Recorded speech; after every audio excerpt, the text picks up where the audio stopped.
अब प्यार का तकाजा है। यही भाव बा। अरे लंका से प्रभु लौटे, खास पुष्पक सजाए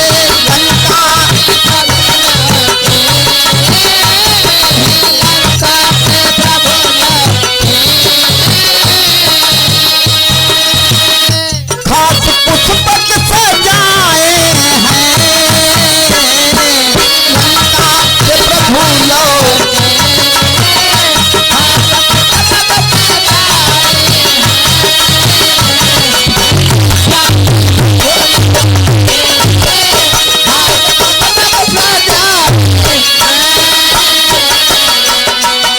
लंका से प्रभु लौटे खास पुष्पक सजाए हैं।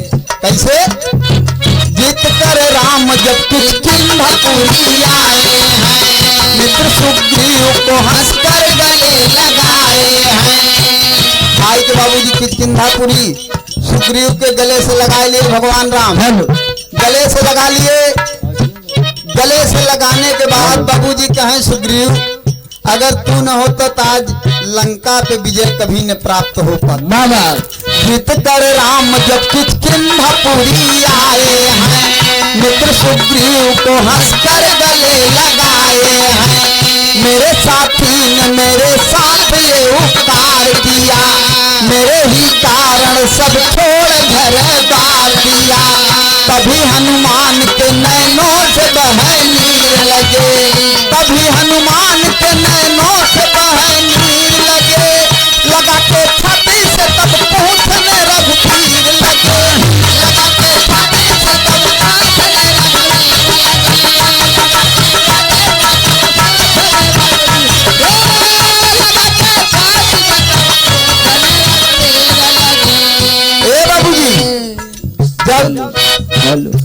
सुग्रीव के गले से लगा लिए भगवान राम, गले से लगा लिए तो होत का मास्टर साहब हनुमान जी के बुरा लग गए। हनुमान जी रोए लागे, कहे बतावे लंका में जाई के सीता माई के पता हम लगावा, लक्ष्मण भैया बड़े सजीवन बूटी हम लियावा, सुसैन बैठ के हम ले आवा। अरे कहत हन कि सुग्रीव तू न होता तो कुछ हो बन। सारी बाबूजी मामला गड़बड़ाई गई इधर। तब देखे भगवान राम कहे हनुमान, अरे काहे रोत है हनुमान? जाए के गले से लगा लिए बाबूजी, गले से लगा लिए।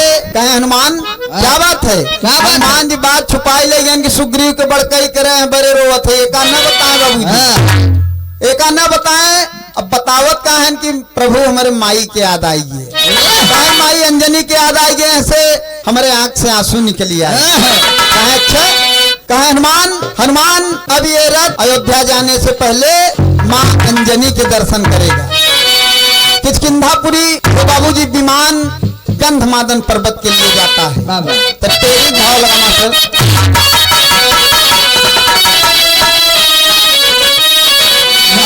हरे राम विमानवाय आकाश में उड़ा, अरे विमानवाय आकाश में उड़ा, माई अंजनी के तरह चले दर्शनवा, विमानवाय आकाश में उड़ा।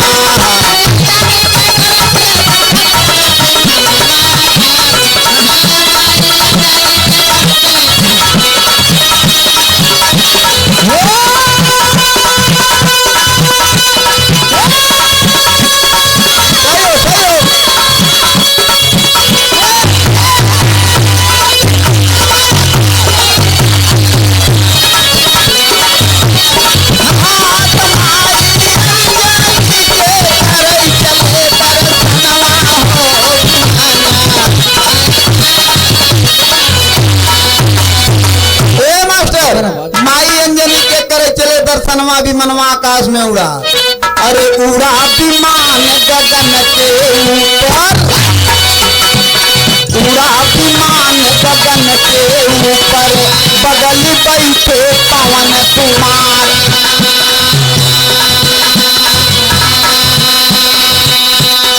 सोच समझ के बतिया बोले, राम के भाई से सायवता।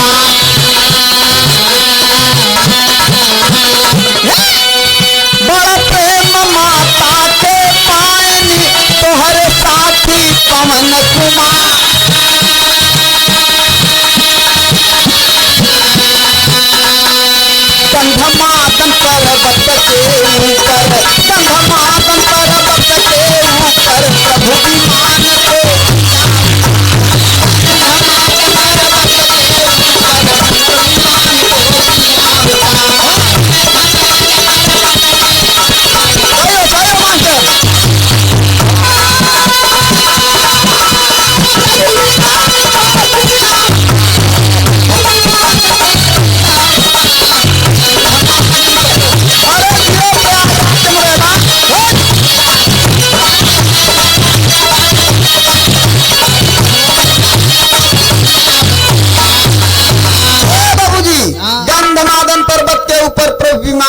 लिया उतार।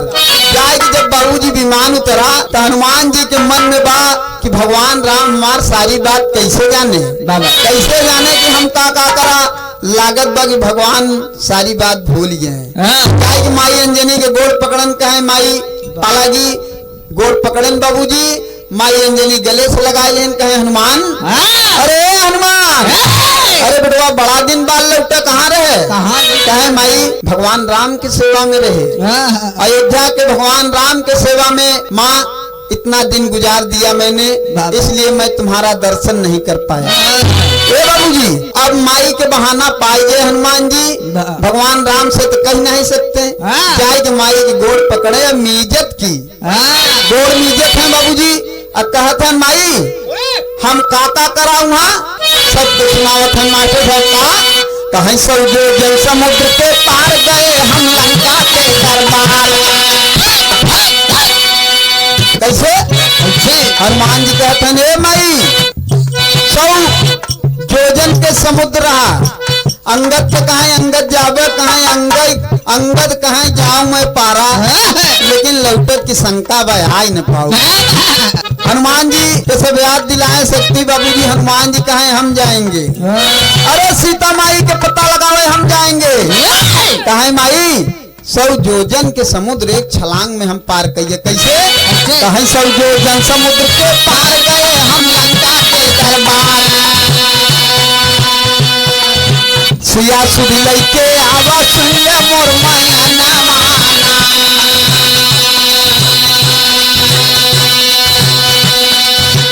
प्रभु जब सेतु बांध बनवाई सागर पार गए रघुराई। माई दुनिया के मालिक पुल बने तब गए, हम पर बड़का बड़का पाथर माई सब हम ही ढोए रहे, जौन छोटका लगा रहा है सब तो दूसर के लिए आई रहा, बड़का पाथर सब हम ले आई रहे। कहीं 100 जोजन समुद्र के पार गए हम लंका के दरबार। सिया सुधी लैके आवा सुन ले मोर मैना माना। प्रभु जब सेतु बांध बनवाई सागर पार गए रघुराई। तो हो गई कठिन लड़ाई सुन ले मोर मैना माना। तो एक था मेघनाथ बलवान मारे लखन के शक्ति बांध कर भगवान हो गए लंका दानी।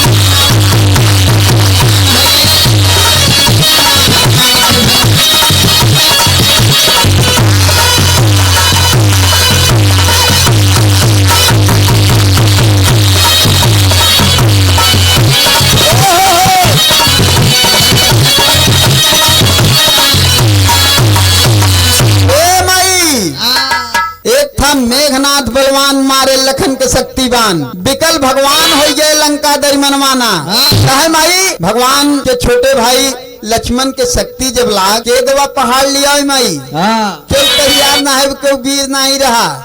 हम जाए कि माई एक बूटी लिया रहा नहीं समझ में आए, पूरा पहाड़ लिया लंका में रख दिया।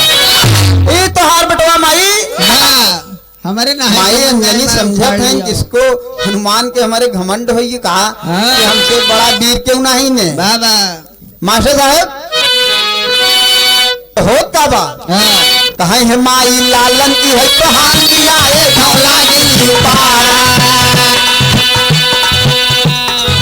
खुशी सरकार भयंकर की कैले पीरा नवाना।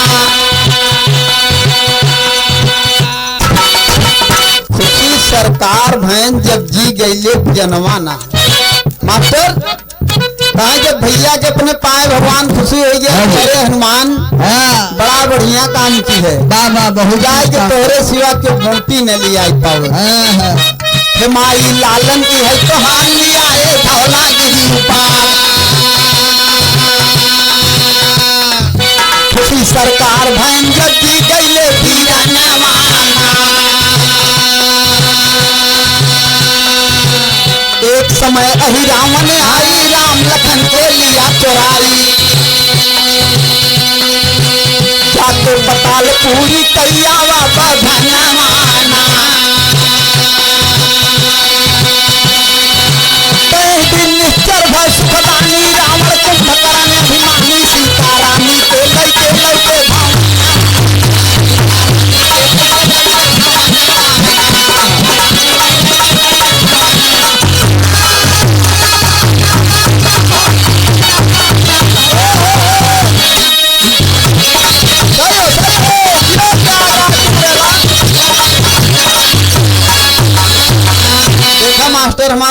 दिन से जागत है नहीं आँखी मुनी जात बा। ध्यान दे, लड़कपन खेल में खोया, जवानी नींद भर सोया, अब बुढ़ापा देख कर रोया, यही रिश्ता पुराना है सजन रे, झूठ मत बोलो खुदा के।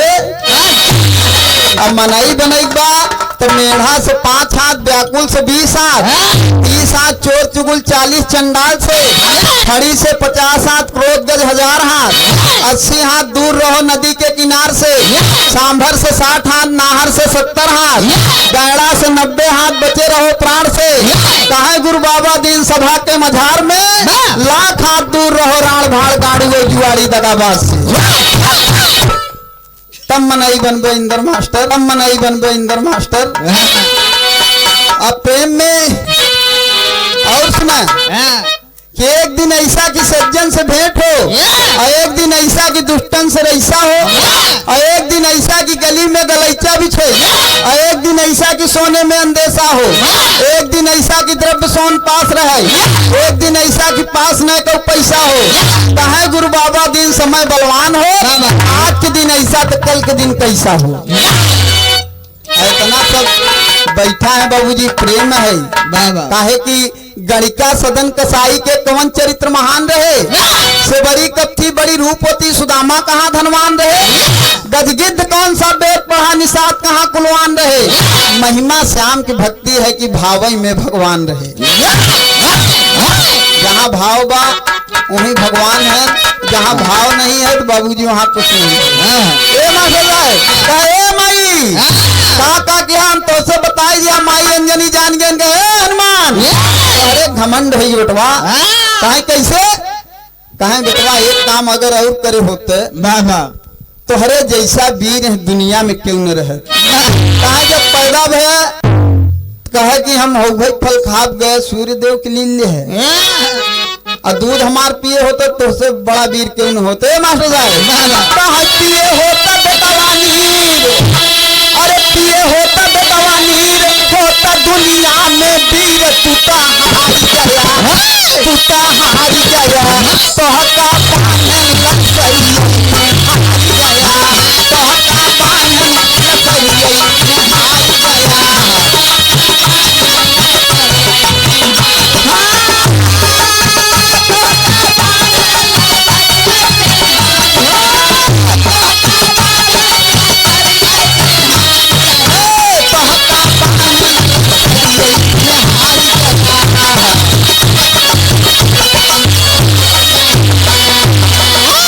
हनुमान एक बात हम और सुने रहे, कहे का सुने रहे कि मेघनाथ तोहका बांध ले गया रहा, तो ही मेरे माई अंजनी कहते हैं कि अरे पिए होता बेटवा खीर, होता दुनिया में वीर, टूटा हार गया, टूटा हार गया, तोहका बांध लसई हार गया, तोहका बांध लसई हार गया।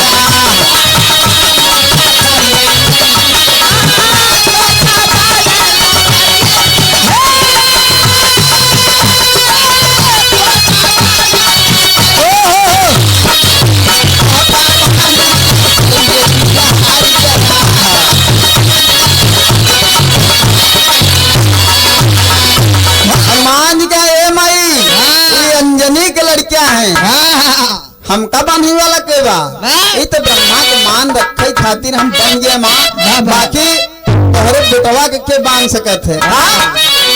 कहा माई तू तो बाड़ू महान, राखा ब्रह्मा का मान, कहाँ हार गए, कहाँ हार गए, हम ही तोरा लग सैया हार गए, हम ही तोरा लग सैया हार गए।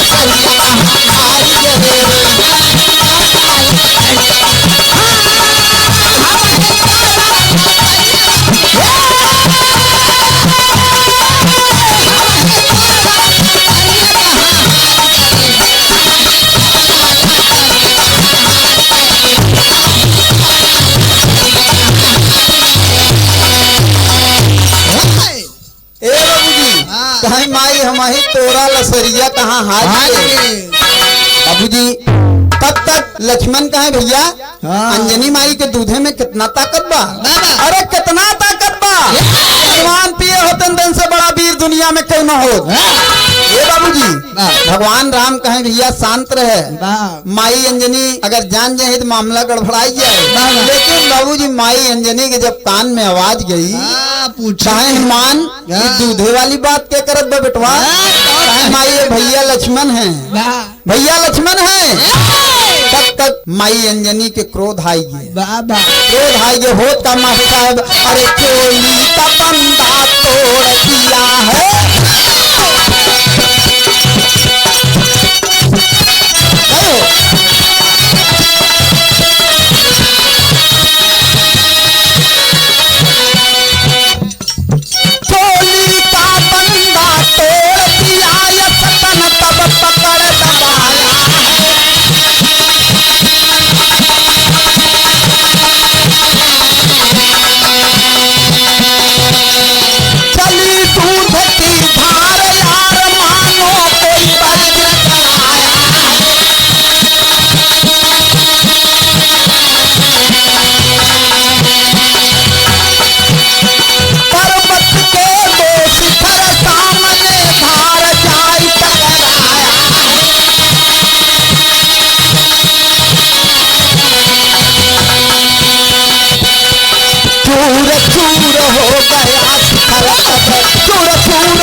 क्रोध से लाल हो गई।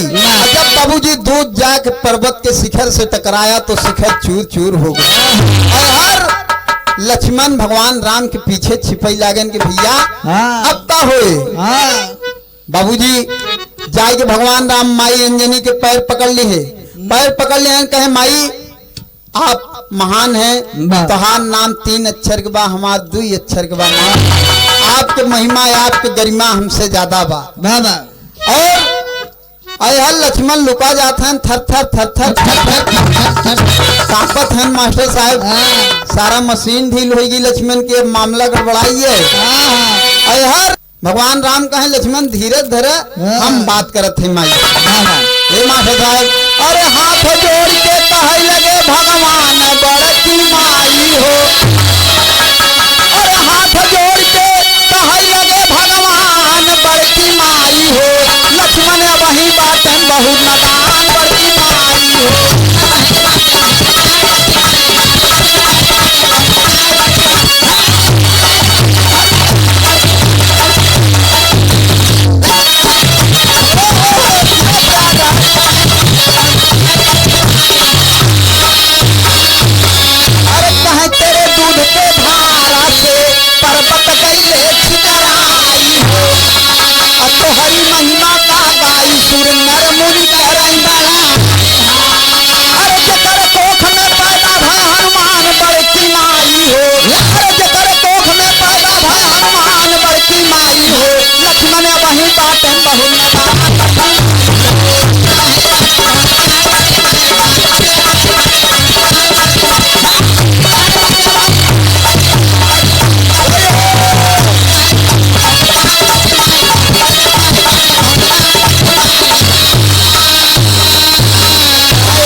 लक्ष्मण लड़किया है माँ, नादानी हो गई, लक्ष्मण के क्षमा कह दे माँ।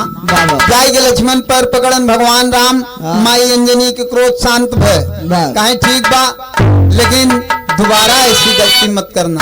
हे बाबूजी हनुमान जी अपन बड़कही साबित कर दी है। जाय के हनुमान जी के राम गले लगाएं, कहे हनुमान अगर आप न होते, आप जैसा भक्त इस दुनिया में दोबारा पैदा होने वाला नहीं है। इते सुग्रीव हमारे साथे रहन, साथ देवे बहन, लेकिन आप हमारे दिल में बसे हैं, और जो दिल में बसे होते हैं उन्हें नाम लेकर नहीं पुकारा जाता, उनका गुणगान नहीं किया जाता। हनुमान जी मानन बाबूजी कहें प्रभु आप महान हैं, कहे जब जब सब जानत है तब कहे बड़े गड़बड़ाई जात हे मास्टर साहब ताल्हा के भाव में कहना पड़ा मास्टर साहब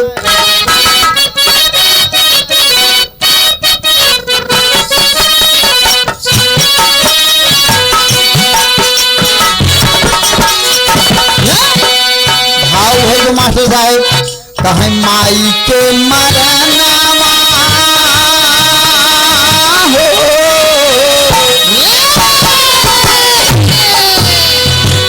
माई के मरनवा तो ओहा दिन यखरई भैया माई के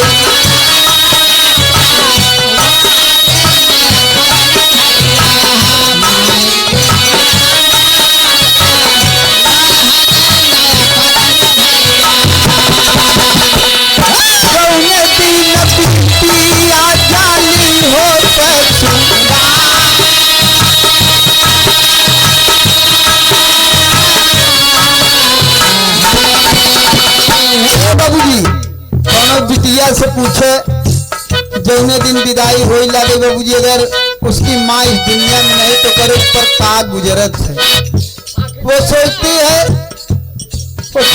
कि आज मेरी माँ जिंदा होती तो मैं भी कंधे पर सर रख के रो लेती कंधे पे सर रख के रो लेती कि माँ मैं अपने घर जा रही हूँ अपने हाथों से विदा करो माँ ये दर्द होता है बेटी का।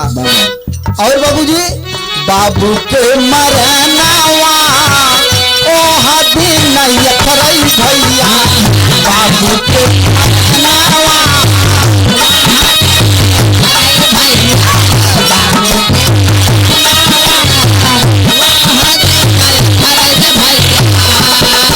जौने दिन दुआरे पे आवई कर दीता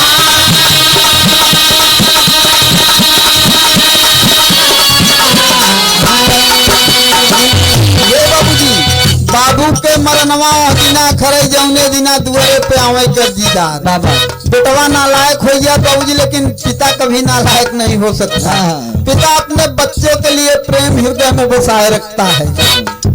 पिता बाबूजी माँ से तो लोग कह देते हैं माँ तुम बहुत अच्छी हो लेकिन कोई पिता से कभी नहीं कहता कि पिताजी आप बहुत अच्छे हैं। सम्मान अंदर से करता है इंसान। माँ होती है अगर माँ धरती है तो पिता आसमान है बाबूजी। कोनो बेटवा के अगर कर्जा बा बाप बाबूजी नहीं बा तो वो भी सोचता है कि अगर आज मेरे पिता होते तो ये दिन न देखना पड़ता। अब बाप बाबूजी ऐसा होती कि अगर बेटवा नालायक बा कर्जीदार दुआरे आइए तो हाथ न पकड़े दें कहीं कितना पैसा बाकी है तुम्हारा। मास्टर साहब बाबू के मरनवा ओहा दिन यखरई भैया और जौने दिना दुआरे पे आवई कर्जीदार अब भाई के मरनवा ते ओहा दिन यखरई भैया भाई के मरनवा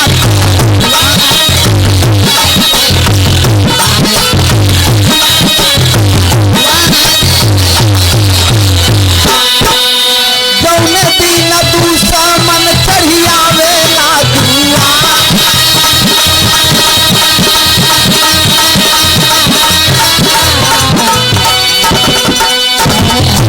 बाबूजी भाई के मरब दिना खरिया जौने दिना दुश्मन दुबारे चढ़ाई कई देती भाई जैसा हित अब भाई जैसा बैरी कोई नहीं होता।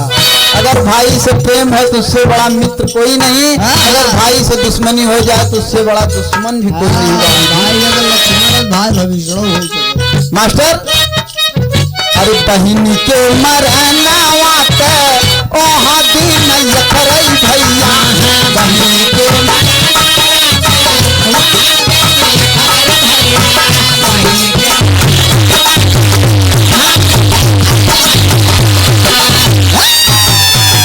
जौने दिन आवई राखी वाला तो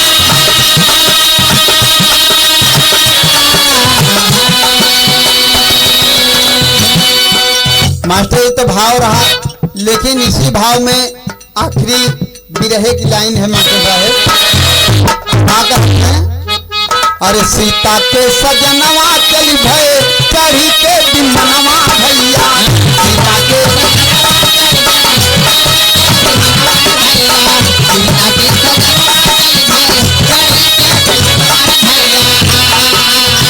जाई के पहुंचे फिर अयोध्या के माझा,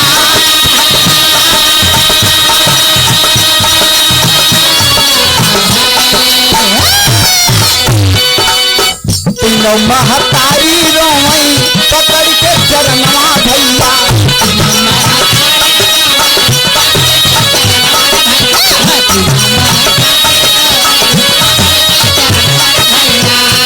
बहुत दिन अइया अब लाला ना हमार,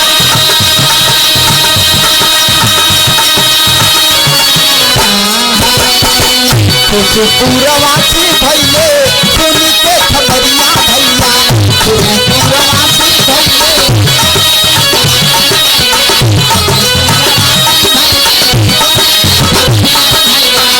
अरे भगवान फिर अयोध्या के माझा,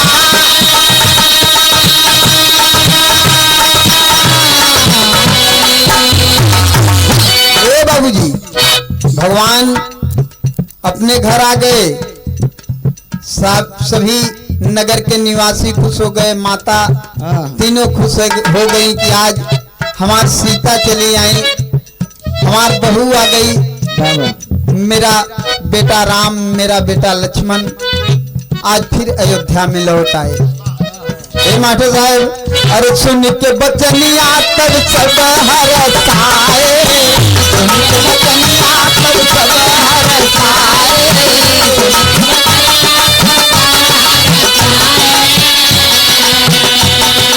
रोवैला तीनों माई अछुआ के गार, रोवैला तीनों माई अछुआ के गार,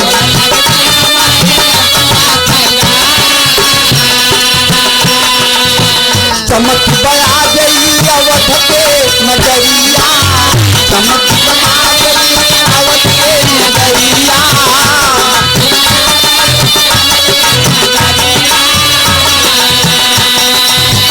भैल मिलनवा तो जुआइना ना,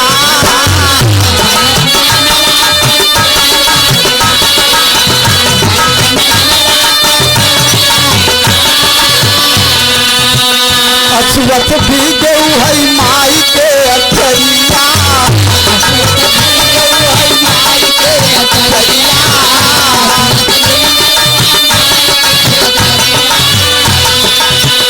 धन धन भैले आए ललना हमार, धन धन भैले आए ललना हमार,